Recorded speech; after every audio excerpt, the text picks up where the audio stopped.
चलिए आज हम करने वाले हैं कॉमन यूजेस ऑफ गेट। अब गेट वर्ड इंग्लिश में बहुत सारे मीनिंग्स के साथ आता है, ठीक है। अब जैसे मैं उनमें से कुछ कॉमन मीनिंग्स आपके साथ कर रही हूँ। जैसे गेट का मतलब होता है रिसीव, मिलना, आना। अब कैसे होता है, जैसे I got a message from my boss. Generally formal language में हम कह सकते हैं I received a mail, I received your message.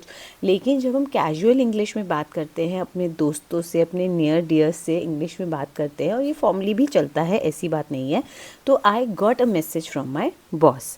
Did you get my email, क्या तुम्हें मेरी ईमेल मिली, ठीक है। तो रिसीव यहाँ पर हो गया मिलना। फिर दूसरा कॉमन यूज़ है टू बिकम। अब ये डायरेक्टली बिकम से रिप्लेस नहीं हो सकता। जैसे ऊपर मैं रिसीव डाल सकती थी, I received a message, but इसमें मैं इसकी जगह नहीं बोल सकती I am becoming late. No, I am getting late, मतलब हो रहा, कोई एक चेंज हो रहा, होना, ठीक है। तो I am getting late. She got angry with me, वो बन गई। अब जब हम कुछ बनते हैं तो हम बिकम ही डालते हैं, बट इसमें हम बिकम से रिप्लेस नहीं कर सकते। She got angry with me, she was getting ready, वो तैयार हो रही थी। फिर गेट का मतलब होता है खरीदना, ठीक है। जैसे I got a new phone yesterday, ठीक है।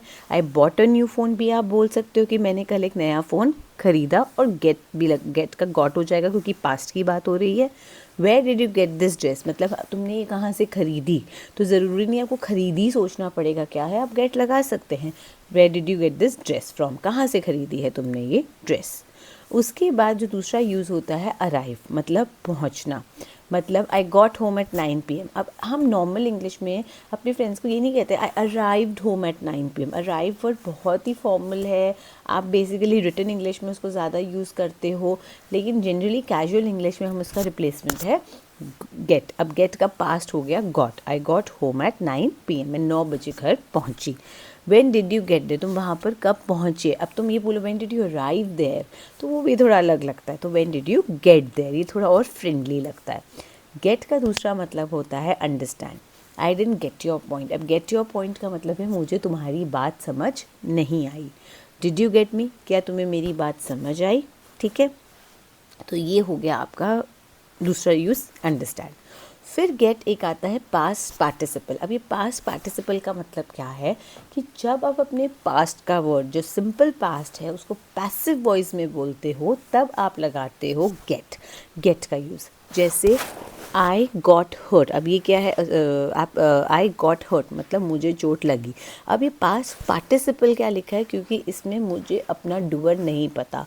पास्ट में कोई काम हुआ, ठीक है, आपके ऊपर कोई काम हुआ, मैंने ये नहीं कहा आपने कोई काम किया, आपके ऊपर कोई काम हुआ, तो आपने उसके लिए क्या लगा दिया आई, मतलब अपने आपके ऊपर काम हुआ या किसी के भी ऊपर हुआ, ही के ऊपर हुआ, शी के ऊपर हुआ, और उसमें आपने क्या लगाया, आपने गॉट लगाया, ठीक है, आपके ऊपर हुआ और आपने लगा दी थर्ड फॉर्म ऑफ वर्ब।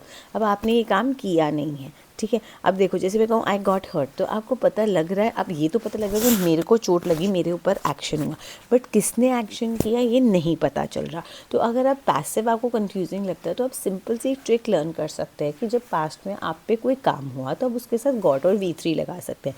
जैसे मैं कहूँ मैं सिलेक्ट हो गई थी, आई गॉट सिलेक्टेड, वो सिलेक्ट हो गया था, ही गॉट सिलेक्टेड, मैंने सिंपल गॉट लगाया, और ये सेकेंड फॉर्म ऑफ वर्ब नहीं है।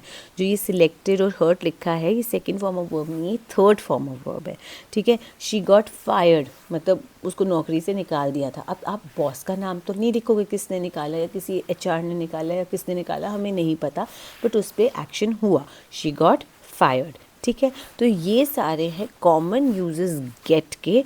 और अगर आपको ये वीडियो पसंद आई हो तो प्लीज़ लाइक, सब्सक्राइब और कमेंट करिए, और अगर कोई और ग्रामर टॉपिक है आप करना चाहते हो तो प्लीज़ कमेंट बॉक्स में लिखिए। Thank you.